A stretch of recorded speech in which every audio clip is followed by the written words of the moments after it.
Hello, it's a beautiful though wet evening out here in the nation's capital, Abuja. Hope I meet you all in high spirits as the nation is today. You don't need to ask why. With the inauguration of the new Federal Executive Council and swearing in of ministers, the next level agenda, I dare say, is in full flight. We have that and many related stories. The last of the 2019 presidential election may just be about to be heard as election court reserves judgment on PDP petition.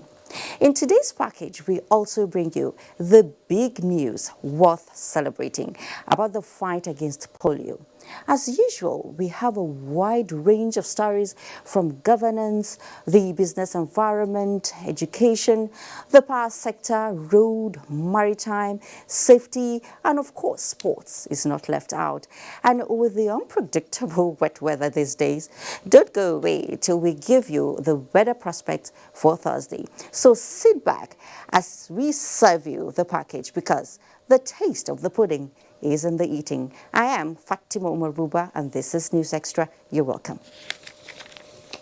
And we begin. I can comfortably tell you that the next level agenda of the federal government is in full flight with the inauguration of the Federal Executive Council earlier in the day. But anybody thinking it's business as usual had better listen well, as President Buhari has warned newly appointed ministers not to allow issues relating to political affiliation, sectional interests and primordial loyalties to becloud their patriotic obligation towards shifting the nation's trajectory on the path of sustainable growth and development. He also said meaningful progress can only be made in Nigeria's restoration efforts if they all commit themselves towards addressing prevailing challenges in the best interest of all Nigerians. This was at the swearing in of the Secretary to the Government of the Federation and the 43 newly appointed members of the Federal Executive Council. And State House correspondent Adamu Sambo has the report.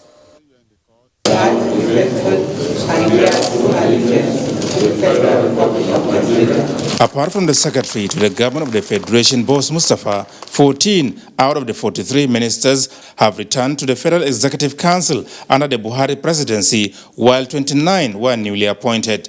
Presiding over the swearing-in ceremony witnessed by their spouses and other top government officials, President Muhammadu Buhari reminded the appointees that they were chosen to, amongst others, share his commitment to working tirelessly towards a future where every Nigerian can reach his or her potential. I believe you are ready to get to work. Indeed, the work has already started. For the first 2 days, you were with me at the retreat. I shared my vision for Nigeria and what our priorities will be for the next 4 years. These priorities are the pillars on which we can build a better Nigeria. As you are aware, the core objectives of this administration is to improve security, achieve diversified, inclusive economic growth, and fight corruption. I am convinced that we can build a buoyant economy that supports inclusive growth and creates broad-based prosperity for every Nigerian. The president described as pleasing that the economic recovery and growth plan is still robust and indeed on course towards engendering growth and promoting value chain of infrastructural development, which he believes can be sustained with good governance. Our primary business over the next 4 years is to work together towards delivering the results that the people of Nigeria expect from us.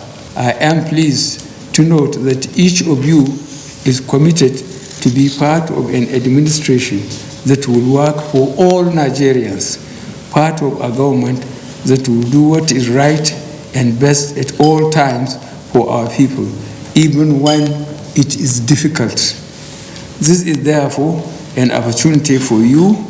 It is a call to serve and collectively build a safer, more prosperous, and fair nation. President Muhammadu Buhari, who announced the expansion of the federal ministries for effective service delivery, urged the ministers to be relentless in delivering priorities that are vital towards achieving the objectives of the next level agenda. From the State House, Adamu Sambu, NTA News. In the next report, Ruth Aguele gives a breakdown of the 43 new ministers and their portfolios as assigned by President Muhammadu Buhari. The 43 ministerial list is a combination of the new and returning ministers. Dr. Uche Chukwu Oga, Minister of State, Mines and Steel Development. Mohamed Musa Bello retained his post as Minister of FCT. Godswill Akpabio, Minister of Niger Delta. Chris Ngige also returned as Minister of Labour and Employment. Sharon Ikazo, Minister of State Environment. Adamu reappointed as Minister of Education. Mariam Katugum, Minister of State, Industry, Trade and Investment. Timi Praise Silva, Minister of State, Petroleum. George Akume, Minister of Special Duties and Intergovernmental Affairs. Mustafa Baba Shehuri, Minister of State, Agriculture and Rural Development. Others are Godi Jadi Agba, Minister of State, Power. Festus Kayamo, Minister of State, Niger Delta. Ogbonnaya Onu, reappointed as Minister of Science and Technology. Osage Ehanere, Minister of Health. Clement Agba, Minister of State, Budget and National Planning. Richard Adeniyi Adebayo, Minister of Industry, Trade and Investment. Jeffrey Onyama, reappointed as Minister of Foreign Affairs. Ali Issa Pantami is now the Minister of Communications. Emeka Nwajuba, Minister of State, Education. Suleiman Adamu, still in charge as Minister of Water Resources. Similarly, Zainab Ahmed also reappointed as Minister of Finance, Budget and National Planning. Muhammad Mahmoud, Minister of Environment. Sabo Nanono, Minister of State, Agric and Rural Development. Major General Bashir Salihi Magashi, Minister of Defense. Hadi Sirika returns as Minister of Aviation. Similarly, Abubakar Malami reappointed as Attorney General and Minister of Justice. Ramatu Tijani, Minister of State, FCT. Lai Mohammed retained his position as Minister of Information and Culture. Bemisola Saraki, Minister of State, Transportation, while Babatunde Fashola returns as Minister of Works and Housing. Adeleke Mamora, Minister of State, Health. Also, Mohamed Abdullahi, Minister of State, Science and Technology. Zubair Dada, Minister of State, Foreign Affairs. Olamilekan Adegbite, Minister of Mines and Steel Development. Tayo Alasho Adura, Minister of State, Labour and Employment. Rauf Aregbeshola, now the Minister of Interior. Sunday Dare, Minister of Youth and Sports. Pauline Tallinn is appointed as Minister of Women Affairs. Rotimi Amici retained his position as Minister of Transportation. Megari Dingyadi, Minister of Police Affairs. Saleh Mamman, Minister of Power. Abubakar Aliyu, Minister of State, Works and Housing. Sadia Umar Farouk, Minister of Humanitarian Affairs, Disaster Management and Social Development. Thank you, Ruth. The new ministers have been speaking on their appointments and promising to deliver on their mandate. State House correspondent Gideon Ifadi reports that the Senate President Ahmed Lawan equally promised to give necessary support to the executive arm of government to achieve its set agenda.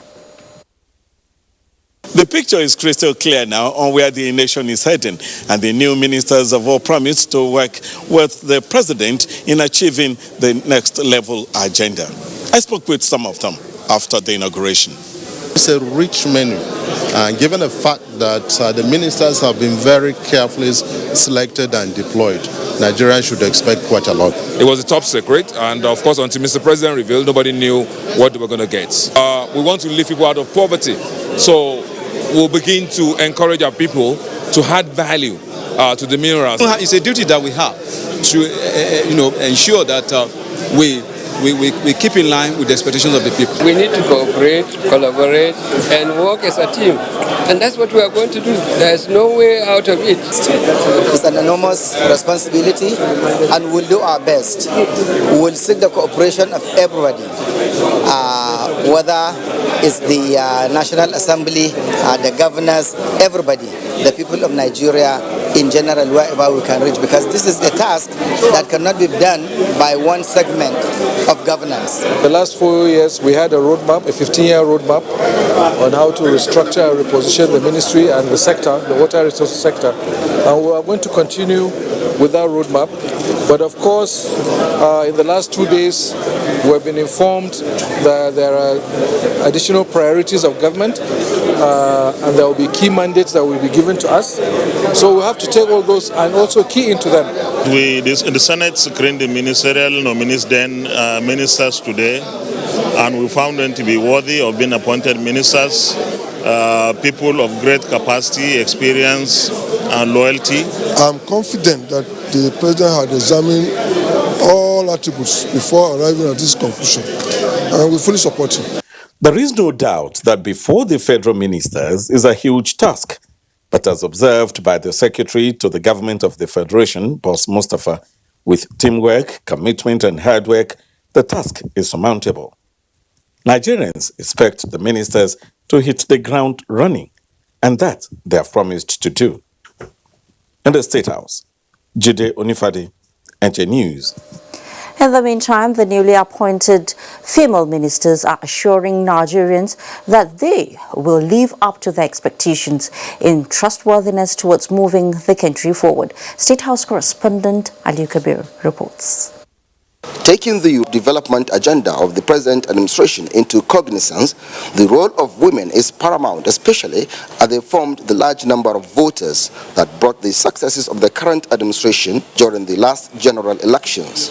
In responding to the calls of Nigerians, especially women, of giving them more recognition, 7 women are appointed as cabinet ministers in the current dispensation by President Muhammadu Buhari, with the exception of the Minister of Finance, Budget and National Planning, Zainab Shamsuna Ahmad from Kaduna State. All the 6 ministers are newly appointed to the job. I am praying to the Almighty God that all Nigerians should value and know the importance of women in national development.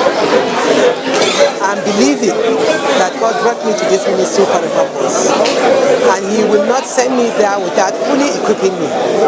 A continuation of the hard work, dedication and legacy we left behind in pension administration, because we're here for the service to Nigerians and not for patronage. They should be looking forward to proper engagement, encouragement, empowerment, and of course accommodation. Definitely we will do this. With the new mandate given to the newly appointed ministers representing the women folk in the council, the appointees are optimistic that their contribution will add value to the development plan of the government in its quest of moving the nation forward. On the State House, Aliu Kabir, NTA News. And so congratulations to them there. Now, the dimension of internal security threats in the country has oftentimes taken the center stage, especially amongst key players and citizens. Do India, in this report, takes a look at the inauguration of the new ministers and government's continuous determination towards stemming the tides of insecurity and how the enabling environment for socio-economic stability can be better achieved. One of the many assurances given by President Muhammadu Buhari shortly after his inauguration for second term in office is that of its promptness towards inaugurating his cabinet. Interestingly, the President has fulfilled that pledge. But behind the pomp-and-tree of this inauguration of the cabinet is the expectation by Nigeria, and one key aspect of that is the present state of security in the country. It is said that for any nation to develop, there must be the enabling environment for socio-economic activity. Nigeria, with a population of over 150 million, is taking advantage of its huge economic potentials to make life meaningful for its citizenry. But this brilliant initiative of the government is being threatened by internal security challenges such as kidnapping, banditry, armed robbery, communal clashes, terrorism, and other violent crimes, a development which some Nigerians say should receive prompt attention, especially with the inauguration of the new ministers. Crime is something that shouldn't be taken lightly, considering the fact that the law states a punishment for each crime. It's very, very numerous. So when you mean crime, address crime. And what should Nigerians expect? Internal security is given the highest attention. Ensure that the police is made capable of working to assist this administration in assuring that peace and security are maintained in this country. I know we are going to be more capacitated in technological aspect of policing, and with that we are going to improve on what we've been doing already. Nigerians should expect a comprehensive coverage of the security sector now that we have a full-fledged Ministry of Police Affairs. That again brings to the fore the needed cooperations among security agents that are saddled with the responsibility of taking care of internal security architecture. In Abuja, Doing, Dia, NT News. Nigeria, as an emerging market with relative growth in economic performance and investment, is on the pathway of building a sustainable economy that will attract more foreign direct investment. Abolade Salami in this report examines the impact of an industrialized economy as President Buhari names ministers of trade and investment.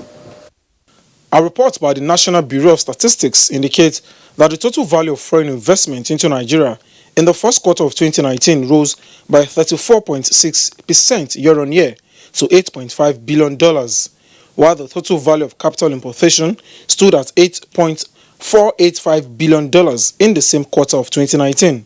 This performance industry players attributed to the federal government resolve at repositioning the economy towards ensuring ease of doing business and the industrialization of the economy. We want him to critically look at the interplay of monetary and fiscal policies such that he is able to ensure that they work in a robust manner that supports productivity. So we do not have the monetary policy, for instance, subverting what the monetary policy is doing and vice versa. The growth trajectory, it emphasized, could improve if the new Minister for Industry, Trade and Investment promotes policies that would boost trade.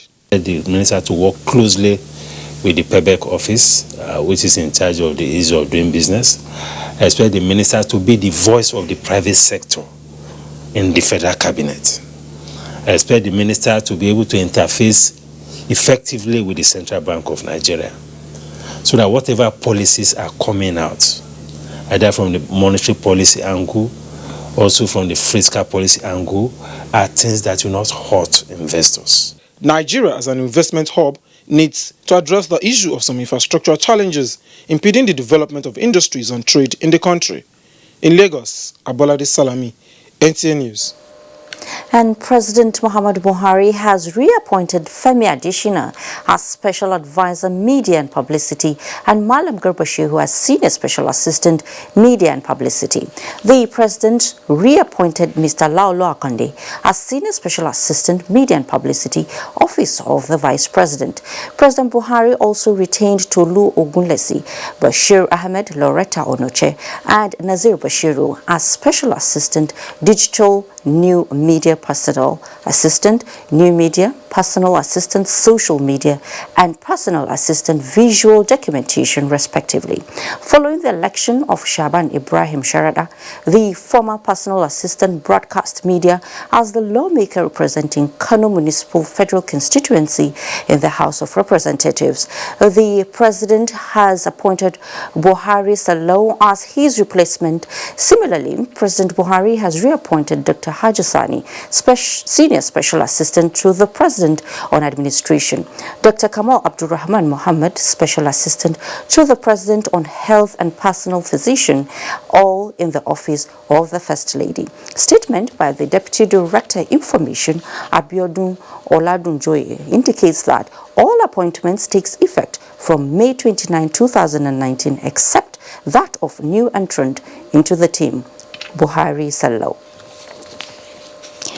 In the meantime, the Buhari media organization BMO has hailed the reappointment of presidential spokespersons Mr. Femi Adesina and Malam Garba Shehu as special advisor and senior special assistant to the president on media and publicity. In a statement signed by its chairman, Ni Akinsiju, and Secretary Kasidi Madweke, the group says the reappointment is in recognition of their commitment to the task of nation building and the confidence the president reposed in them. BMO expresses confidence that the reappointment will afford them the opportunity to help drive the change agenda of President Muhammadu Buhari's administration to the next level. BMO also congratulates other members of the presidential media team, Mr. Laulu Akande, Loretta Onoche and Bashir Ahmed, and wishes them a successful second tenure. Today is not only significant for Nigeria with the inauguration of 43 ministers that will take the country to the next level, but also Nigeria today is marking 3 years of 0 cases of wild poliovirus. But it's not over until we are declared polio-free. Details when we return. Stay with us. Bayes University is a fully licensed university operating since 2011 and has grown to have 32 accredited programs in 6 faculties. This includes computer and applied sciences, management and social sciences, engineering, environmental sciences, law, and basic medical sciences. The university also offers postgraduate programs and foundation courses in a conducive learning environment with modern teaching facilities and high-quality national and international staff. Bayes University graduates have either progressed into respectable career positions or have obtained postgraduate degrees from different parts of the world with distinctions. Call or visit www.bayesuniversity.edu.ng. Bayes University, Abuja. Learn to live. The Aerial Assurance Challenge. Oh, thank you. But what assurance can you give our daughter? Everything. With the new look Aerial, I can even do the laundry. Prove it then. Okay. Let's make this stain even tougher. Now, let's wash the cloth. With your detergent and with new look Aerial. Do you believe me now? Aerial, now in a new look pack. Mommy, that smells wonderful. What's your secret? Do you want to know? Yes. Kiss, please. Mwah. I guess this jollof deserves something bigger. Oh, that's big. Ooh, that's the biggest cube I've ever seen. Bigger is better. Discover new Geno Max, 25% bigger for a greater aroma and a richer taste. Wow, that's big. Bigger is better. New Geno Max 5 grams seasoning cube. Chicken and spice flavors. Bigger is better. I love the new look of my favorite Nivea black and white deodorant. Same reliable double protection against sweat and against stains. No white marks on black and no yellow stains on my white clothes. Proven 48-hour protection with the new look black and white deodorant from Nivea. To the outer framers, the hat tippers, the turtleneckers, the fringe goers. You don't need to hide anymore. Try Dettol Even Tone. It cleans and helps to reduce the appearance of blemishes caused by oil, dirt and germs, giving your skin a healthy feel for an even better you. Dettol, be 100% sure.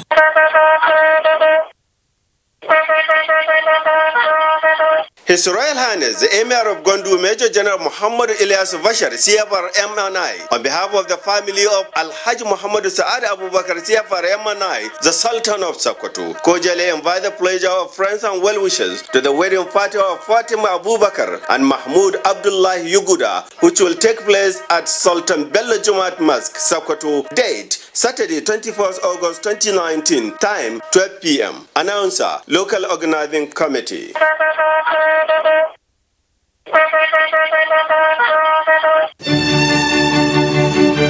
Nigerian Television Authority, NTA, in collaboration with Inspire Me Festival, United Kingdom and 7 Days Media present Business Investment Summit and Exhibition. Theme: Growing the Nigerian Economy through Foreign Investments and Partnership. Sector focus: agriculture, banking and finance, oil and gas, aviation, education, transportation, manufacturing, health, tourism, power and energy, market development, sport equipment and facilities, real estate, security, ICT, mining and housing. Date: 27 to 29 September 2019. Venue: Landmark Hotel, London, United Kingdom. For inquiries, contact 080-33010251. Participation: open to state governments, agencies and parastatals, corporate organizations and the private sector. Business Investment Summit and Exhibition is proudly supported by Nigerians in Diaspora Commission.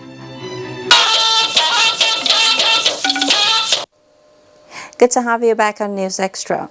This Wednesday witnessed series of legal fireworks at the Presidential Election Petition Court as counsel in the PDP petition adopted their final written addresses. With this development, when next these legal practitioners are converging as counsel in this petition on the Court of Appeal, it will be for judgment on the matter. Daily Atumbi reports that the court reserves judgment till later date in the petition. Counsel in the petition of People's Democratic Party adopted their final written addresses before the Presidential Election Petition Court sitting in Abuja. Counsel to the Independent National Electoral Commission, Ustaz Usman SAN, in adopting his written address, urged the court to strike out the petition with costs.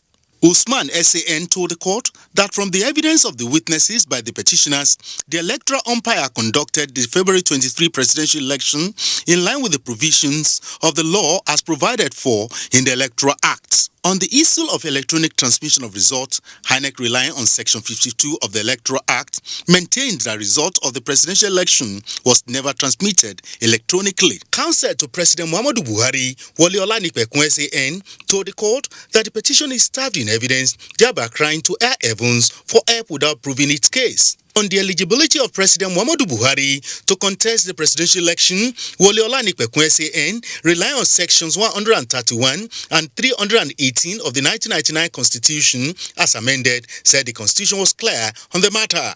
Olanipekun SAN said since the petitioners failed on their part to prove their case, urged the court to dismiss the petition with substantial cost. Lateef Agbemi SAN, counsel to the APC, posited that from all the witnesses called by the petitioners, only 5 were those who witnessed what purportedly happened at the polling units in a presidential election conducted all over the Federation, where the petitioners were challenging its conduct in 119,923 polling units. Agbemi SAN urged the court to dismiss the petition since it was in want of evidence. Counsel to all the respondents were unanimous in objecting to the admissibility of all the documents tendered by the petitioners in their written addresses. Livy Uzogu SAN, counsel to the petitioners, urged the court to uphold the petition, having proved their case. In the petition, the PDP and its candidate Atiku Abubakar are challenging the victory of President Muhammadu Buhari in the February 23 presidential election. To prove their case, the petitioners called 62 witnesses. President Muhammadu Buhari, as the second respondent in the case through his counsel, Wole Olanipekun SAN, called 7 witnesses who told the 5-man presidential election petition court, led by Justice Muhammad Gaba, that the presidential election was free, fair, and credible. The APC and INEC closed their defense without calling any witness.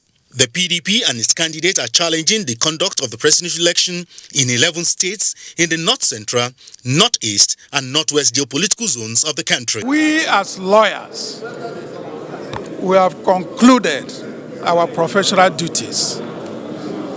What is now left is for the court to study the evidence, read addresses, the law, examine the authorities cited, and then deliver its judgment. And whichever way the decision of the court goes, this case will define electoral jurisprudence in this country. Other counsel in the matter declined comments. The Presidential Election Petition Court has between now and 15th September 2019 to deliver its judgment in line with the provision of the law, as the adjudication on this petition cannot go beyond 180 days from the day of filing it. In Abuja, Dele Atumbi, NTA News. Thank you very much, Dele Atumbi. And away from that, a reception was organized in honor of the Minister of Information and Culture, Lai Mohammed, for his reappointment. The dinner held shortly after the minister assumed duty at the ministry, and it attracted people from different walks of life, especially from Kwara State.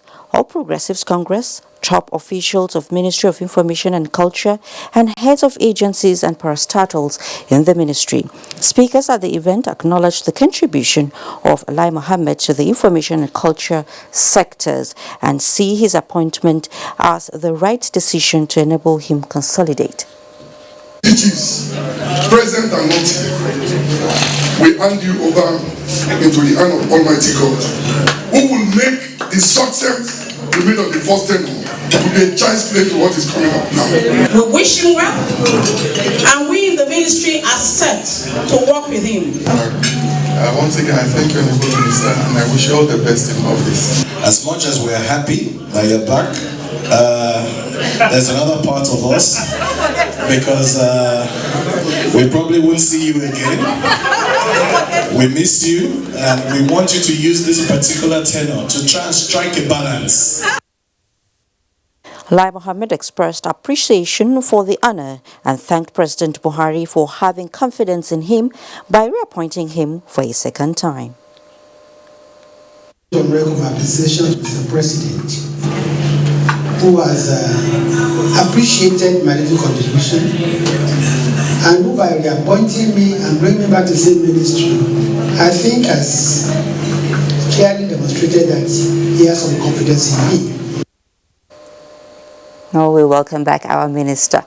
Now, the Nigerian Navy has raised an alarm over the high volume of wrecks blocking the nation's waterways, especially from the Tinkan Island and the Badagry-Lagos axis. Flag Officer Commanding Western Naval Command, Rear Admiral Oladele Daji, while on the spot assessment of the creeks in the Western Naval Command, identified other hazard posed by the wrecks. Then, Leneke reports. The Nigerian maritime domain has suffered unquantified losses, which would have contributed to gross domestic product owing to the wreckage which are scattered across the Lagos creeks as environmental pollution, impaired visibility of mariners, and bad navigational aids are some of the issues considered as impediments to safety of navigation. One of such casualties, the Flag Officer Commanding West says, is the NNS Calabar on routine patrol, a case he said cannot go unnoticed as it hampered effective operations. Already, about 35 of such maritime wrecks have been identified, which are submerged along the very busy Lagos Channel, particularly the Lagos Badagry Creek. This service have been shared with the relevant agencies for removal of these wrecks in our waterways, so that shipping, especially the safety of ships and seafarers, will further be guaranteed.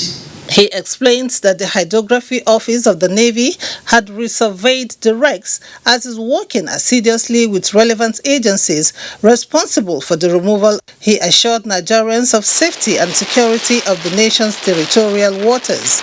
In Lagos, Lane Lenake, NTA News. The United Kingdom and United States started the philosophy of community policing many decades ago that helped in guaranteeing effective security. Well, the philosophy of community policing came to Nigeria in 2004, but how far and how well, especially in the face of prevailing insecurity? Over to Talatu Ezerike.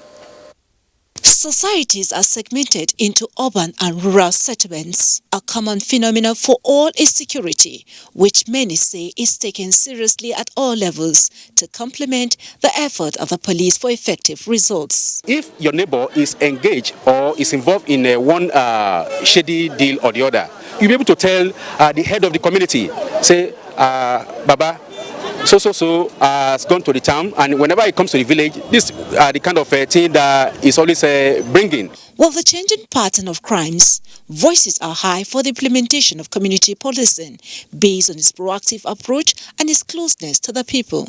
If community policing will work, it's better for us, because what we are spending now, I'm sure we are not going to spend as much on community policing. We're talking in terms of security and taking security to the grassroots by community policing.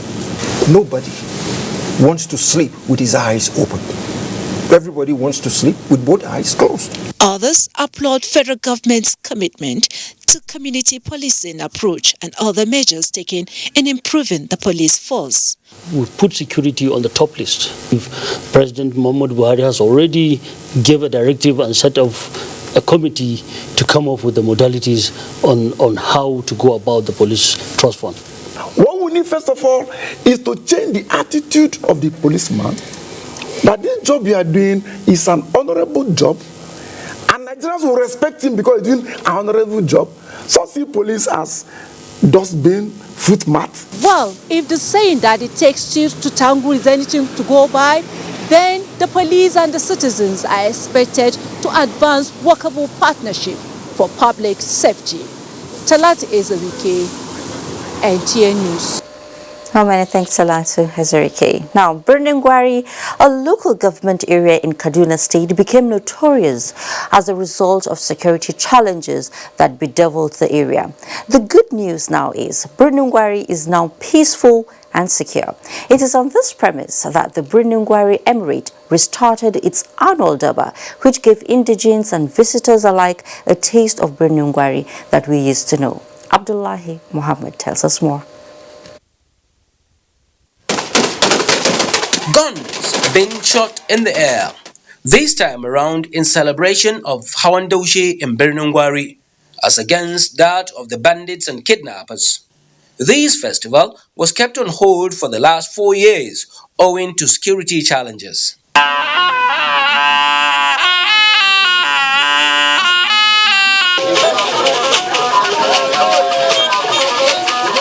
The royal family of Burningwari and title holders came out in their royal regalia, riding on gorgeously decorated horses, showcasing the rich cultural heritage of the people of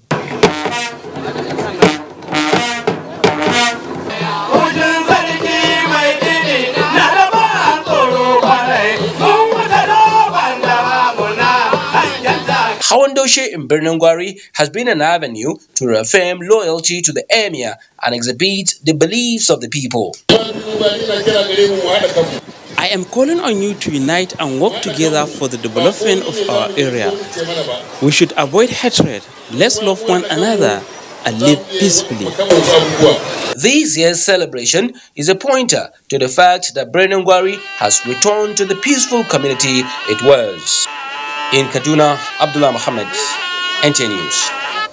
And there is need for government and the global community to design strategies that will guarantee total integration of victims of terrorism. This view was emphasized by respondents in Lagos as the world marks Day of Remembrance and Tribute to the victims of terrorism. Michael Olale reports.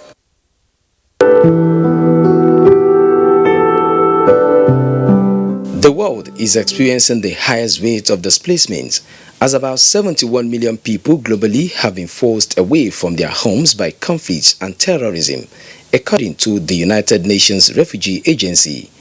Nigeria is not an exemption, as more than 100 people were reportedly killed by the Boko Haram sect in 2017, with over 2 million people displaced by acts of terrorism. Apart from the loss of lives and displacement of residents, the Global Terrorism Index put the economic impact of terrorism at $52 billion in 2017, What now stares at the face of the global community is how to make the voices of victims of terrorism heard, supported, and their rights upheld. In Borno State, we have 3.3 million. Beyond IDP camp, what is the life that these people are going to live? Although Nigeria is expanding its Northeast Early Recovery Program to give a new lease of life to victims of terrorism, but respondents are looking beyond the horizon. The state should assist further by way of either grants, soft loan, farming implement, and for those who are breadwinners that unfortunately have their life terminated, if they have children behind who are in school, federal government can, or state government as the case may be, can go further to give the children scholarship. In 2017 alone, about 3/4 of all deaths caused by terrorism were in just 5 countries alone, Nigeria inclusive. This is why the United Nations inaugurated the International Day of Remembrance and Tribute to Victims of Terrorism. In Lagos, Michael Olaleye, NT News. In another development, Nigeria is marking 3 years of 0 cases of wild poliovirus.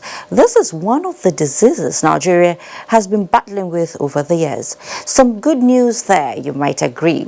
Well, records indicate that with concerted efforts from the federal government and development partners, the country is now on the verge of being declared free of the wild poliovirus. Let's hear the details from Chinduma Indubisi. 3 years ago, Nigeria was on the brink of being declared free of wild poliovirus. But something happened. Few cases of the virus were reported in some quarters. Frontline healthcare providers point at insecurity in parts of the nation as major cause of the setback. The federal government, after committing to end the wild poliovirus in the country, mounted a rapid and aggressive outbreak response, pumping in 9.8 billion naira into the national immunization program. The National Primary Healthcare Development Agency says it swung into action with development partners, increasing the sensitivity of surveillance system.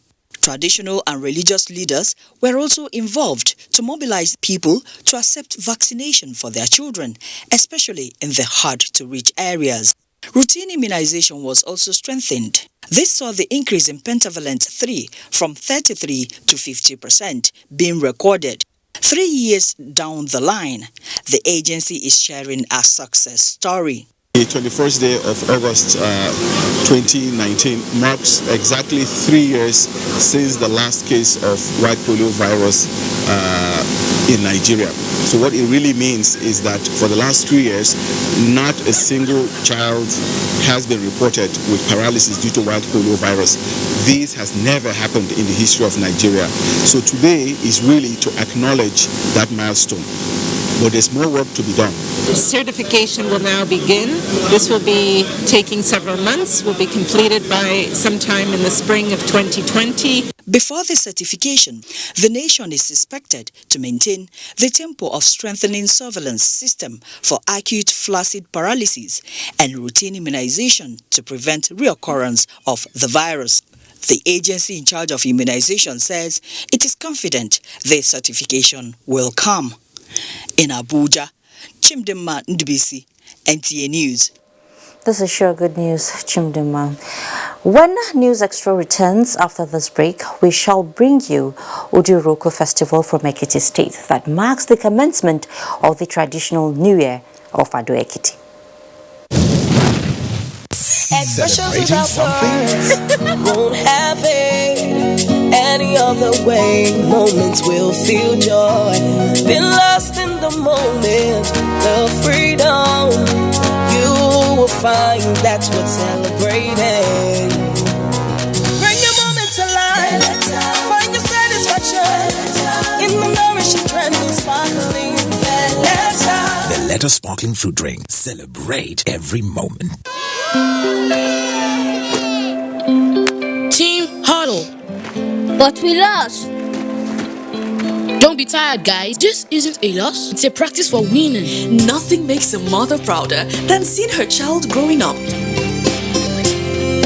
But I know as he learns to lead, he'll face even more dirt, germs, and risk of illness. That's why in changing seasons, you need strong Dettol protection. Because Dettol protects from up to 100 illness-causing germs. Growing up needs Dettol protection. Bag of goodies. Scratch and win promo. Hey, you never big like this before. Many kaja that wolf they wait to now for this season. For the Dangote bag of goodies, scratch and win promo. 43 tier over cars, over 200 million naira money cash, tricycle, motorcycle, refrigerator, television set, plenty other gifts in your where you stay fit to win. No, only the way you need to do to win now to just buy one bag of Dangote special bag of goodies cement. Check inside the bag for scratch card. Scratch the card and anything what you see inside now you don't win. So come carry your scratch card to that Dangote depot where they near you. Or carry am go regional office or wholesale shop where they your area. So you go fit to collect it till you win a sharply. As you buy more bags now, be say you get more opportunity to win plenty more better. Check posters and newspapers for more story. The promo go day from July 1st to September 31st, 2019. I love the new look of my favorite Nivea black and white deodorant. Same reliable double protection against sweat and against stains. No white marks on black and no yellow stains on my white clothes. Proven 48-hour protection with the new look black and white deodorant from Nivea. Welcome back. The Platinum Mortgage Bank is collaborating with the Federal Mortgage Bank of Nigeria to provide more affordable housing to Nigerians. Strategy for the partnership were further discussed with a visit to the management of the Federal Mortgage Bank in Abuja. When the leading primary mortgage company meets the apex mortgage organization in any country, something good is expected to happen. And so, this visit by the Platinum Mortgage Bank to the Federal Mortgage Bank of Nigeria is one that will interest players in that sector.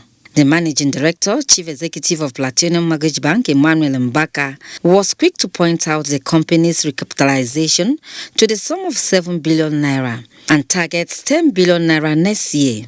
The board and management of Federal Mortgage Bank, working with the government, are trying to recapitalize the Federal Mortgage Bank to the volume where the issue of funding will be a far cry and will be a thing of the past, in which case we have more than sufficient funding for creating mortgages for Nigerian workers. The Managing Director, Chief Executive, Federal Mortgage Bank, Ahmed Dangiwa, acknowledged the strides of Platinum Mortgage Bank and pledged to partner in the delivery of affordable housing. We are still committed to advance more facilities on this for home ownership.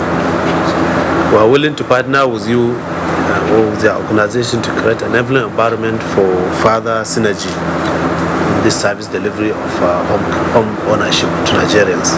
Ahmed Dangiwa also appealed to the central bank to relax rules guiding primary mortgage financing to create more primary mortgages like the Platinum Mortgage Bank. Platinum Mortgage Bank was awarded the most outstanding bank by the Federal Mortgage Bank last year. The people of Okpake, a community in Ajakuta local government area of Kogi State, can now heave a sigh of relief after many decades of total blackout. This followed the inauguration of an 80 kilowatt power solar grid by the Rural Electrification Agency to illuminate the area. Charles Alpha has more. I can't know the time we started suffering for this year. Because those white men have been coming here in olden days. Before they left here, since that time we are in darkness today. Thank God now, say we have got the right. Okpake community is about 20 kilometers from the highway and one of 12 communities to benefit from the first set of grants under the Rural Electrification Fund of the federal government. This community and environs have lived in utter darkness for many years, and this time it was one of their illustrious sons, the Executive Director, Rural Electrification Agency, Sanusi Ohiare, who finally made their dream of connecting with the outside world possible. We realize that we can't all rely on the national grid. This is one option for us to provide electricity, generate it at source, and distribute it to rural communities. What you're seeing here is an 80 kilowatt solar hybrid mini grid. This project is expected to serve more neighboring communities, generating 81,602 total solar watts in addition to its inverter capacity of 60 kVA. Its 9.6-kilometer distribution network totals 496 connections across communities in Upake and Obangede. The mini-grid is to supply 24 hours of uninterrupted power supply to about 2,976 homes. We developed sustainable off-grid solar project for communities to make sure that every community is not left behind and each community has the amount of power they need. We are expected to have about 450 households to be connected to this solar mini-grid. And so far so good. We have Kogi State Governor Alhaji Yahaya Bello, in a message to the Commission, lauded efforts of both the federal government and the agency, restating his commitment to a robust socio-economic development of the state. The Rural Electrification Fund is being implemented by the Rural Electrification Agency from Opake community in Kogi State. Charles Alpha, NTA News. In another development, key players in the trade and agriculture sectors are sustaining momentum in shifting from a mono-economy to a diversified one. This time, the attention is on banana and plantain processing as the Ministry of Industry, Trade and Investment brings together parties in workshop to brainstorm on adding value to banana and plantain. Two agricultural products, they say, have the potential to shore up foreign exchange earnings for the country. Moplang Dakok has the report. Nigeria is the fifth largest producer of banana and plantain in the world, with 2.8 million metric tons per annum, which experts say can generate more than 2 billion naira annually for the country. But sadly, 41 to 50% of the produce are lost post-harvest. Celestina Chuku says she loses at least 2,000 naira worth of plantain each week. We buy from Benden, and if now unripe, it will stay like 1 week.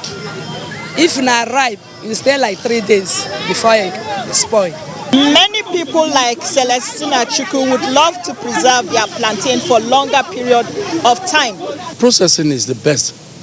You add value, you make more money. Not only to your pocket, but to the nation's pocket.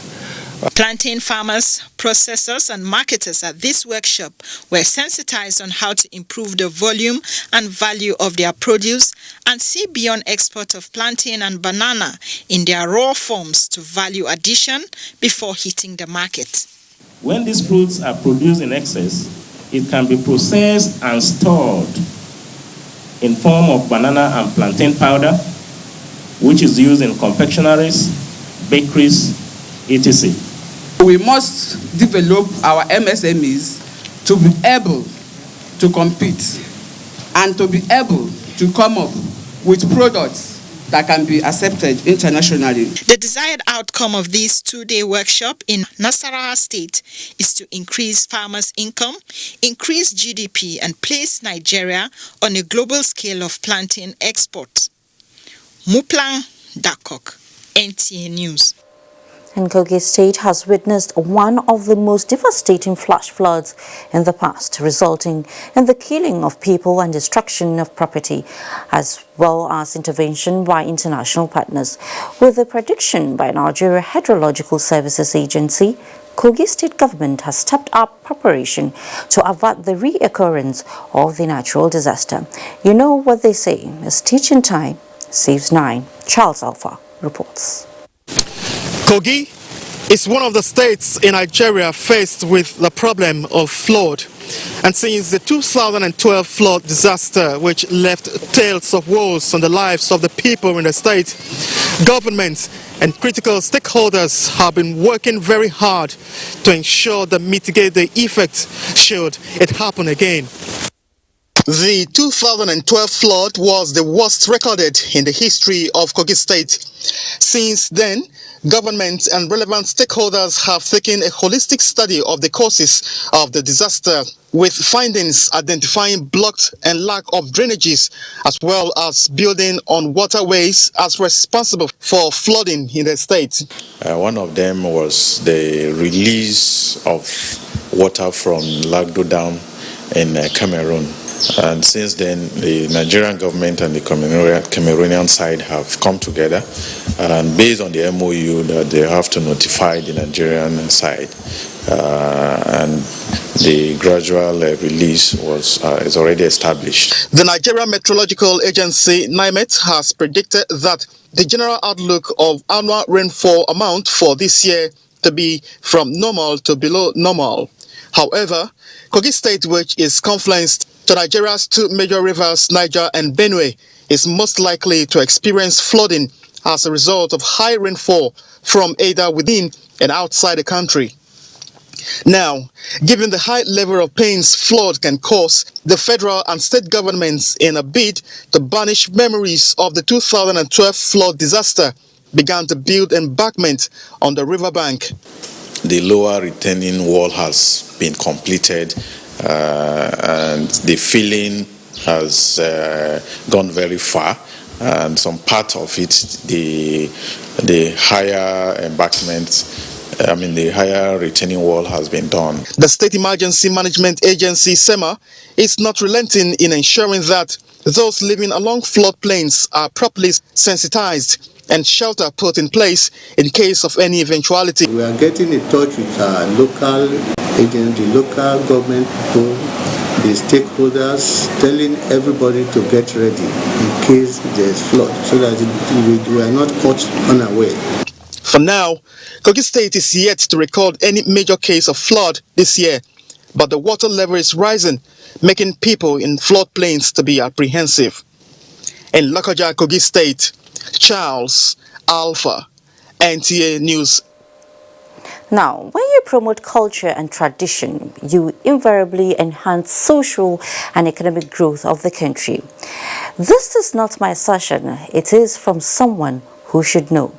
He is the Ewi of Ado-Ekiti, Oba Rufus Adejuba. That was his message at the grand finale of this year's Uduroko Festival, which marks the commencement of traditional New Year of Ado-Ekiti in Ekiti State. Ayodeji Ogunshakin reports.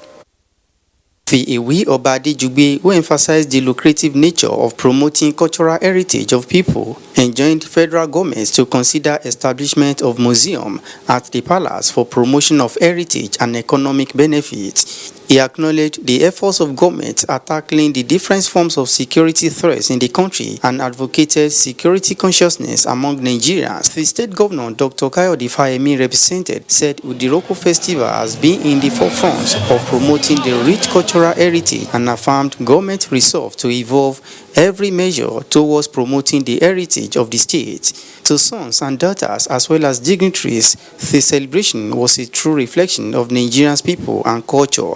There are many other things in the health sector, in the education sector that comes out of this festival. It promotes unity, it promotes love, it promotes progress, growth and development. When human resources, even to the government, of the do's and don'ts of the people, obviously, will be known to the new generation. As tradition demands, chiefs from different quarters of the ancient town and different groups paid royal homage to the monarch, while the rich culture was also on display. From Ado-Ekiti, Ayodeji Ogunshakin, NTA News. If I ask you whether you have read a book this year, I know many of you will say no. Why? Well, let's hear from stakeholders who are advocating appropriate policy and effective method of address the poor reading culture. We'll bring you details after the break. Please stay with us. These days, people get their news and information from more media sources than ever before. Some of the news and information given are fake, unverified, doctored, and manufactured to create confusion, stir disaffection, and cause disunity. Before you believe or share any news, ask yourself, is this real? Is it from a credible source? Is it verified or verifiable? Fake news is dangerous. Whether you do it for fun or for political gains, real people can get hurt. Fake news, don't create it, don't spread it. This is a public service announcement from NTA. You can follow us on all our social media platforms: Facebook at NTA Network News, Instagram at NTA Network, Twitter at NTA News Now, YouTube at NTA News Online, or visit www.nta.ng. For live streaming, visit www.nta.ng/live. Now, you can stay updated on the go, be it on your TV, iPhone, laptop, or iPad, or download the NTA mobile application from your Play Store or App Store. NTA, you can beat the rich.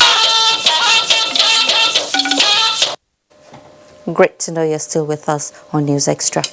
Poor reading culture among Nigerian youths, particularly students of primary, post-primary and tertiary levels, is assuming an alarming proportion and calls for concern. Stakeholders at the Made in National Conference on Children's Books and Teaching of Early Grade Reading in Nigeria are advocating appropriate policy and effective methods to address the trend. Mohammed Rabiu Ali reports. It is an established fact that reading is an essential skill that is necessary for effective learning at all levels. Reading is not only enables the learner to reach out to all knowledge sources, but also speed up the learning process.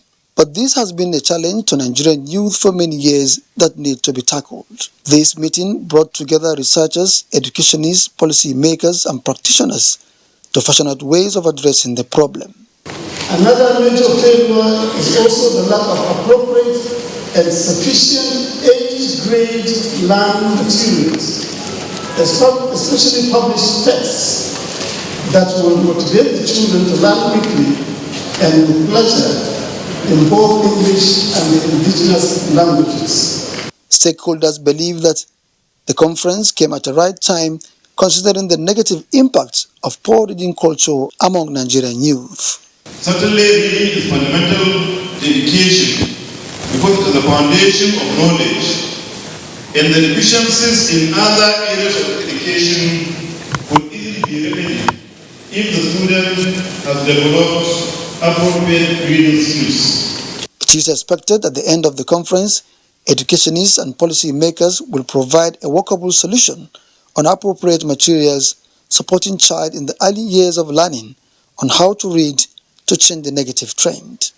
Muhammad Rabiu Ali, NTA News. Knowledge of the past aids the understanding of today, and this helps planning for the future. If you agree with this, you will also agree with the question many are asking. Should the study of history in schools be a matter of negotiation in a developing country like Nigeria? Some of the questions and answers that may be running through your mind are what Olenka Ojo in this report seeks to answer. Who is the Senate President of Nigeria? The Senate President of Nigeria is Ahmed Lawan. Who discovered River Niger? They didn't teach us. Who was the first Prime Minister of Nigeria? Sorry, I don't have any idea. There was a time in history when pupils of primary schools and students of secondary schools can comfortably talk about the Benin Kingdom, the old Oyo Empire, as well as the Borno Empire without missing words. The struggle for Nigeria's independence was a milestone in the nation's history. And this key component of country's nationhood is something succeeding generations need to have an understanding of. And as a discipline in the humanities, history was an important and intellectual force in the decolonization struggle of the 1950s in Nigeria. However, in 1982, history along with some related subjects at primary and junior secondary schools were merged in the school curriculum and called social studies.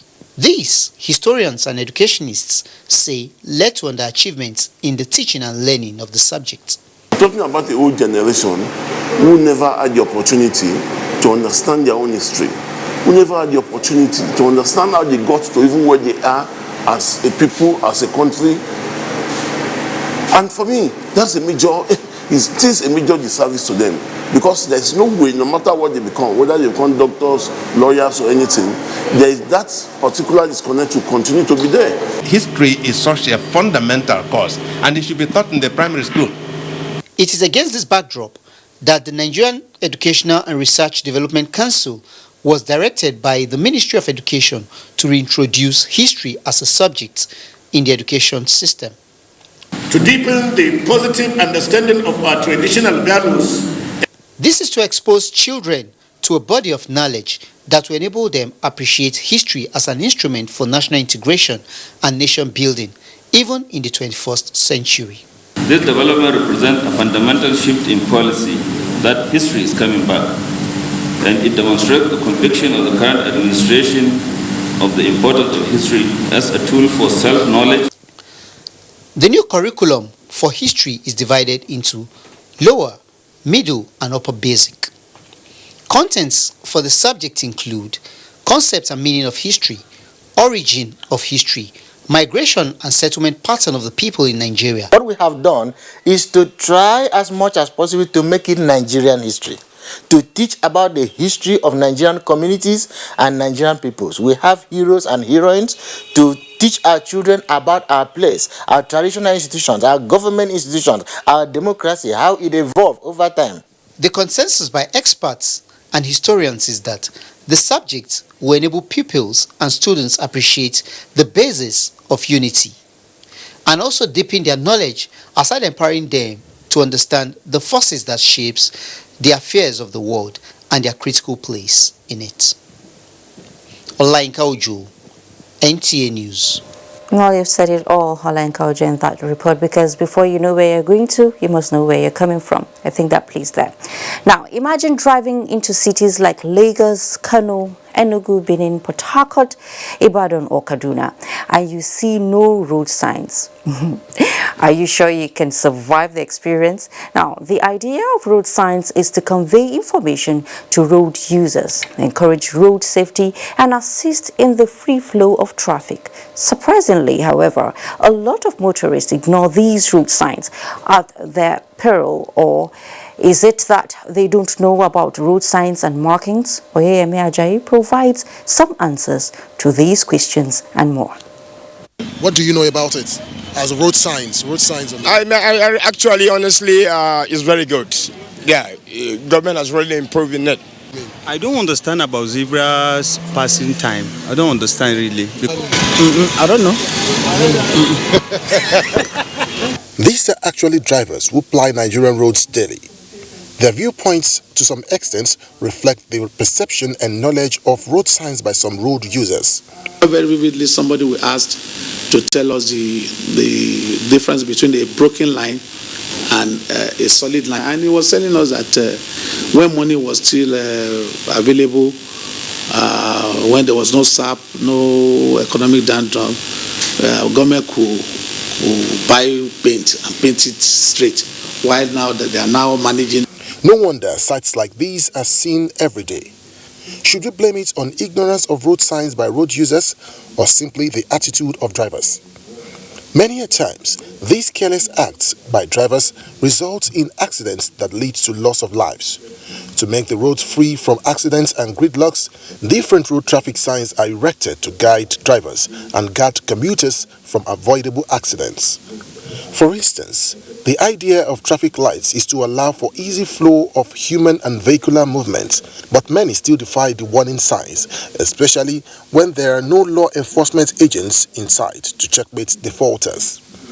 Unfortunately, the recklessness of these drivers have also led to untimely death of traffic control agents and sometimes innocent pedestrians. Many have questioned the penalties for traffic offenders and compliance level of different traffic rules. 2,000 naira fine if you are caught. Sometimes you are asked to make that payment. Sometimes you are prosecuted by a magistrate, probably in a mobile court. But by and large, that is one of the reasons why Operation Cobra was set up with a pilot scheme in Abuja. And if you road sign or traffic light signs violation, if you violate it here in Abuja, after payment, you are still sent to hospitals for psychological and evaluation. Despite these punishments and fines, different reasons have been given for violations of traffic signs and markings. It's an attitude problem. Negligence. We try to neglect some of these very simple things. It has become imperative for road users and pedestrians to get used to the various signs and markings on roads and highways in order to ensure an accident-free driving experience on Nigerian roads. This is the zebra crossing road sign, and as expected, once a pedestrian steps his foot on it, oncoming vehicles are meant to stop automatically. But here, let's see how it goes. As they say, there is a need for much enlightenment for motorists to know the usefulness of not just the zebra crossing, but most of the road signs in different parts of the country. In Abuja, Oyeyemi Ajayi, NTA News. Wow, we've said it all. The Federal Road Safety Corps FRSC has vowed to dismiss from service any of its personnel found extorting motorists. The Corps Public Education Officer, Mr. Bisi Kasim, who gave the warning in Abuja, was reacting to the recent arrest of 37 FRSC operatives for alleged extortion of motorists on the highways. The Corps Public Education Officer said that the magnitude of the penalty would depend on the gravity or weight of the evidence and exhibit against personnel involved in the act. The FRSC management had, in a complaint to ICPC, said the incidents of extortion were in 6 states: Kaduna, Bauchi, Abia, Rivers, Kogi, and Ogun. There were reports that a team comprising the FRSC, ICPC, and DSS made the arrest in the erring personnel recently. And up ahead is weather and sports after the break.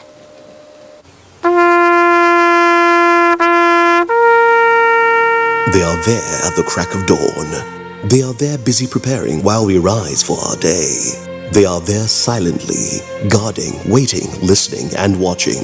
They are there ready in the sky above and the waters below, in the blistering heat of the day, in the dead of night, willing, indefatigable, determined in the defense of the sovereignty of our country. They are our first line of defense and our last. They who have paid the ultimate price in defending us. They are fathers and uncles. They are mothers and sisters and girlfriends and boyfriends. They are brothers and cousins and best friends and neighbors. They are classmates, colleagues, and citizens of this nation.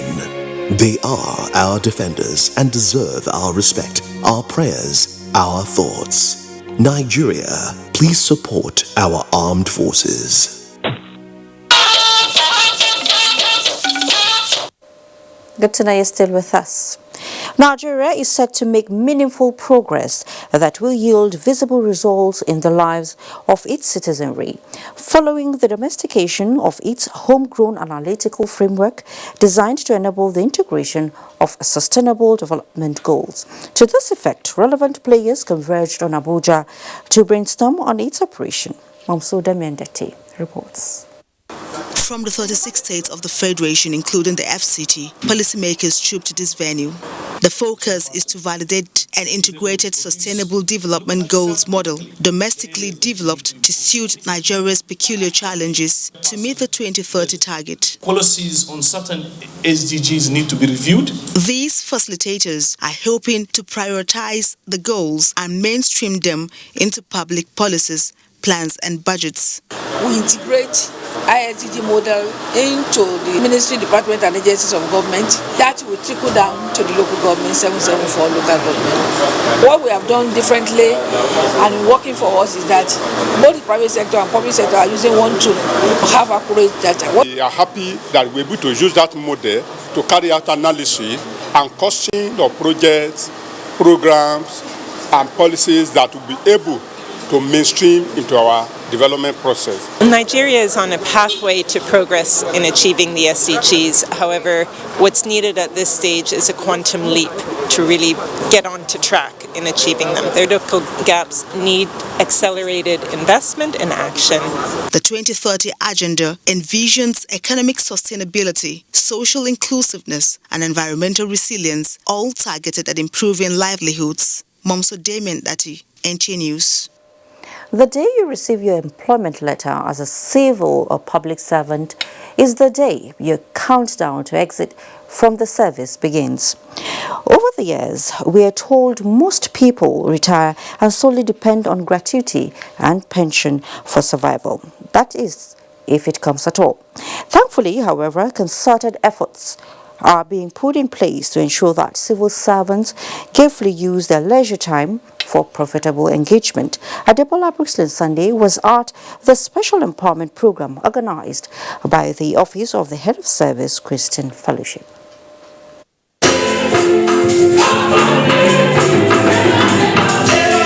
Praise and worship in the office premises? Yes, it is coming from civil servants who are members of the Christian Fellowship in the Office of the Head of the Civil Service of the Federation. Doing Facebook and chatting and They converge to educate and empower themselves in bead making, gele tying, soap making, and other income-generating skills.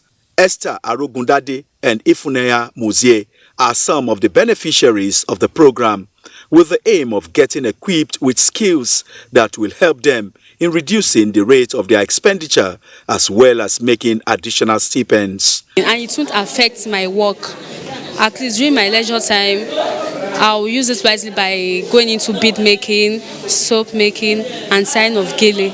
Instead of buying stuff from market and the rest of it, and we can also make beads for ourselves and also sell and teach other people how to. John is the youth coordinator of the fellowship. He said the enterprise culture in the civil service 2017-2020 strategy and implementation plan has opened their eyes to planning for the future. It will help to build in them that good image they want to see after serving the government, where they will be able to make meaningful impact to improve the livelihood of the citizens. There was also a talk show on when to say yes or no on the line of duty. Late coming to office, we need to say no, and then we need to say no also to the issue of corruption in the system as a civil servant. But we need to say yes in supporting government program and activities. Making money, you will also impart knowledge on your children. And apart from that too, when you retire, you can graciously retire and depend on something rather than begging people for money. Building an efficient, productive, incorruptible, and citizen-centered civil service is incorporated into the vision of the fellowship. Adebola Brooklyn Sunday, NTA News. And for news trending around the globe, let's join our foreign desk. Many thanks for joining us. The Sovereign Council that will oversee Sudan's transition to democracy is due to take office. Generals and protest leaders agreed on the final composition of the council late on Tuesday, 4 months after Sudan's longtime ruler Omar al-Bashir was forced out of power. The council consists of 5 military officers and 6 civilians, 2 of them women, 1 from Sudan's Christian minority.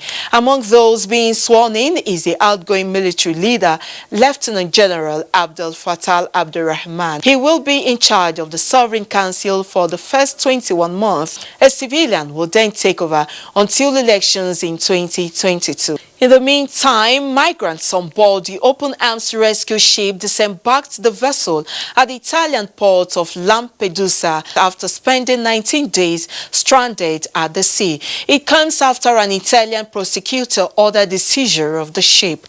Almost 100 migrants rescued off the coast of Libya had been on the ship, and 15 of them have jumped off the boat in a desperate bid to escape deteriorating conditions. Away from Africa, China has threatened to impose sanctions on U.S. firms involved with the sale of F-16 fighter planes to Taiwan if Washington goes ahead with the deal. And that's it from here. I'm Obiageli Ugoke. Many thanks for your time. And from foreign to sports. International Tennis Academy concludes grassroots program in Abuja. Kene Emma Abduke tells us more.